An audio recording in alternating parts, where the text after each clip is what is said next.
À la une de l'actualité, en Afrique du Sud, la commission électorale doit confirmer ce samedi le succès en demi-teinte du Congrès national africain aux élections législatives du 8 mai dernier.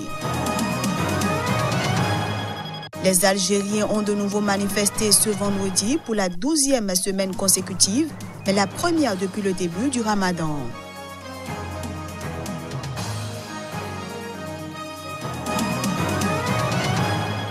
Et puis au Liban, des centaines de militaires à la retraite ont manifesté ce vendredi contre l'avant-projet de budget d'austérité qui doit être adopté par les autorités libanaises.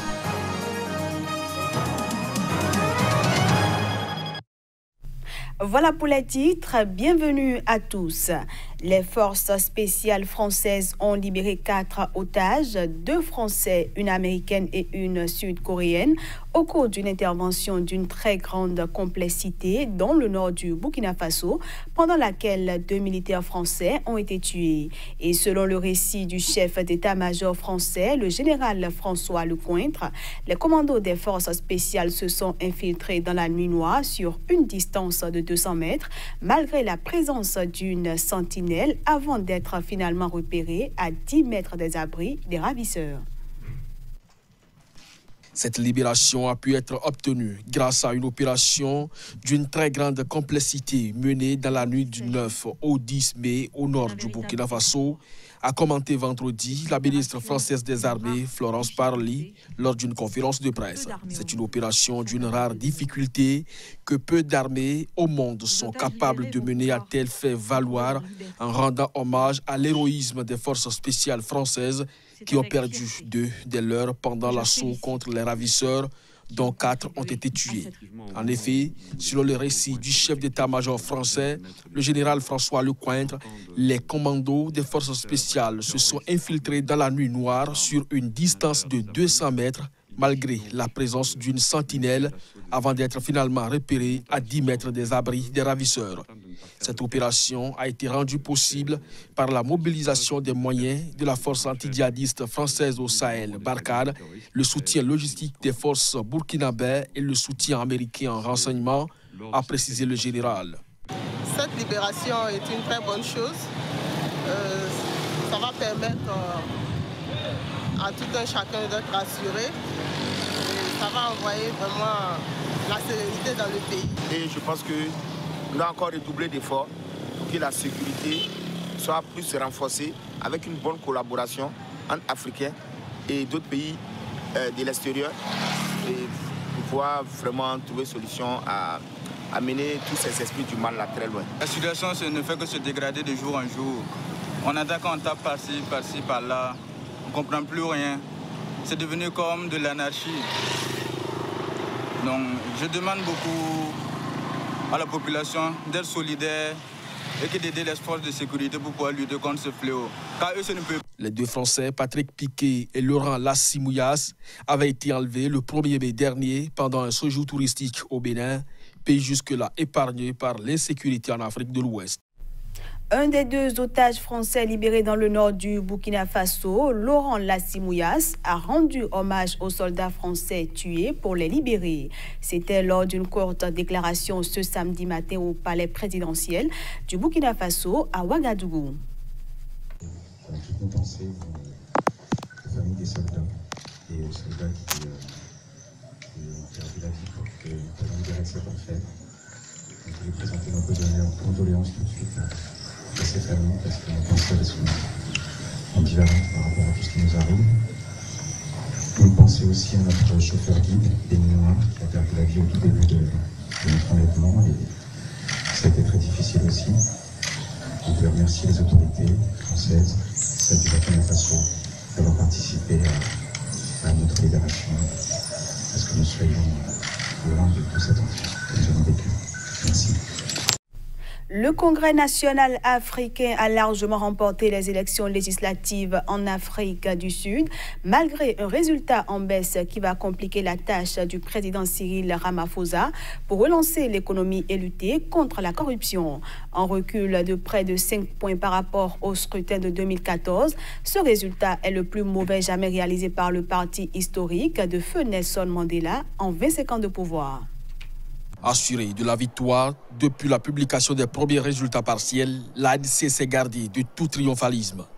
Sur la foi du dépouillement de plus de 95% de 23 000 bureaux de vote du pays, l'ANC a rallié plus de 9,1 millions d'électeurs, soit 57,7% des suffrages, et mathématiquement renouvelé sa majorité absolue à l'Assemblée nationale.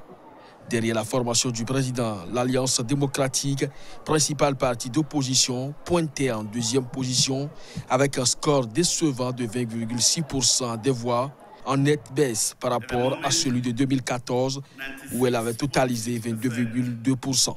Sur la troisième marche du podium, les combattants pour la liberté économique, parti radical de gauche de Julius Malema, enregistraient une forte progression juste au-dessus de la barre des 10%, soit 10,5%.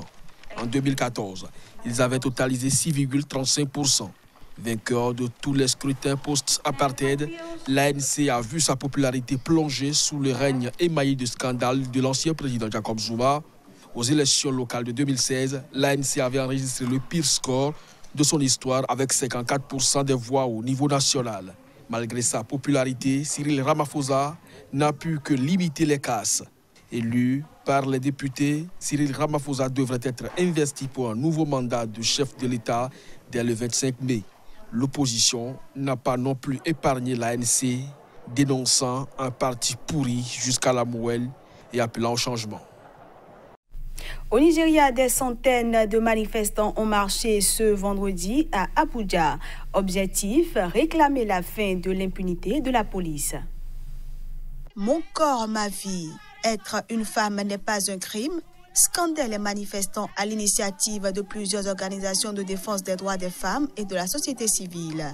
Cette manifestation intervient après un récent scandale de viol et d'abus sexuels sur des dizaines de femmes arrêtées pour prostitution. Lors de deux raids spectaculaires les 17 et 26 avril dernier, des dizaines de femmes ont été arrêtées dans des boîtes de nuit, des bars à striptease, des hôtels ou dans les rues de la capitale fédérale nigériane au prétexte qu'elles se prostituaient, ce que plusieurs d'entre elles ont fermement nié. Le scandale, relayé dans la presse, a provoqué une vague d'indignation sur les réseaux sociaux et relancé le débat sur les droits des femmes dans la société nigériane.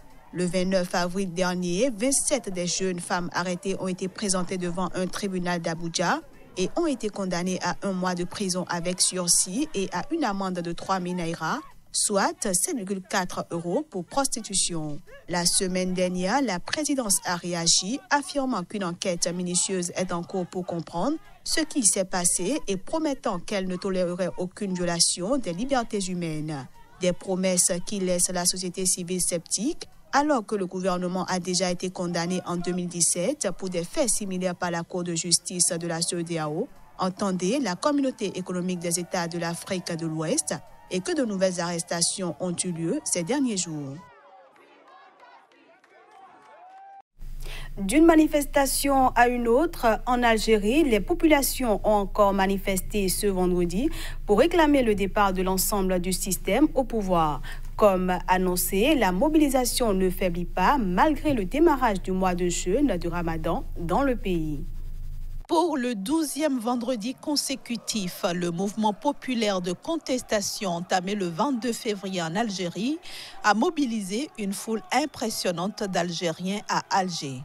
Comme ce fut le cas ces dernières semaines aux abords de la Grande Poste, les manifestants ont donné de la voix pour réclamer le départ de l'ensemble du système au pouvoir en Algérie. Il s'agit du premier rassemblement du mois sacré de Ramadan, mais la détermination des manifestants n'a pas faibli. Ils rejettent la présidentielle convoquée le 4 juillet par le chef de l'État par intérim Abdelkader Ben Salah, ancien fidèle d'Abdelaziz Bouteflika, pour élire un successeur à ce dernier. Un processus fortement appuyé par le chef d'état-major de l'armée, le général Ahmed Gaïd Salah, pilier du régime Bouteflika, désormais de facto l'homme fort du pays. Plusieurs organisations et personnalités proches de la contestation accusent ce dernier de vouloir imposer de force le processus de transition en cours et l'élection présidentielle convoquée le 4 juillet. Le rassemblement de ce vendredi intervient au lendemain du placement en détention provisoire de Louisa Hanoun, chef du Parti des travailleurs. Au Liban, des centaines de militaires à la retraite ont manifesté ce vendredi devant le siège du gouvernement dans le centre de Beyrouth. Ils protestaient contre l'avant-projet de budget d'austérité qui doit être adopté par les autorités libanaises. Cet avant-projet de budget prévoit une réduction du montant de leur indemnité retraite. Ils étaient environ 1 millier de militaires libanais à la retraite à descendre vendredi dans les rues de Beyrouth. Devant le siège du gouvernement, ils ont dénoncé l'avant-projet de budget d'austérité qui doit être adopté par les autorités libanaises. Le document prévoit notamment une réduction du montant des indemnités retraite. Nous voulons dire à ces ministres corrompus qu'il est interdit de toucher aux revenus des militaires. Quelle que soit la raison, ils veulent y toucher, alors ils doivent en porter la responsabilité. S'ils veulent un pouvoir militaire, nous sommes prêts, aucun problème. Nous sommes ici pour leur dire de manière très polie, comme d'habitude, que nous refusons ces décisions injustes contre nous et contre tous les citoyens, qu'ils soient militaires, en service, retraités ou pas. Tous, nous sommes contre ce qui concerne les hausses d'impôts, de la TVA et du prix de l'essence pour tout le monde. Répondant aux manifestants, le ministre libanais de la Défense s'est engagé à porter la voix des retraités. Je vous le demande, votre place n'est pas ici. Nous avons mal au cœur quand on vous voit dans la rue. Nous allons parler en votre nom. La situation économique est très difficile, comme vous le savez tous. Mais nous n'acceptons pas qu'ils visent les retraités. Nous allons trouver des solutions sans toucher aux retraités, sans qu'ils soient visés, ni les soldats, ni les officiers. Donc, nous vous demandons de ne pas être dans la rue. Laissez-nous travailler. Les manifestants se disent prêts à maintenir la pression sur le gouvernement si ce dernier ne renonce pas à envoyer le document incriminé au Parlement. Ils seront dans la rue tous les jours, dans tout le pays, en brûlant des pneus et en bloquant les routes, ont-ils averti. Voilà qui vient mettre un terme à cette édition que je vous remercie d'avoir suivi. Excellent week-end à tous en compagnie des programmes de Sika TV.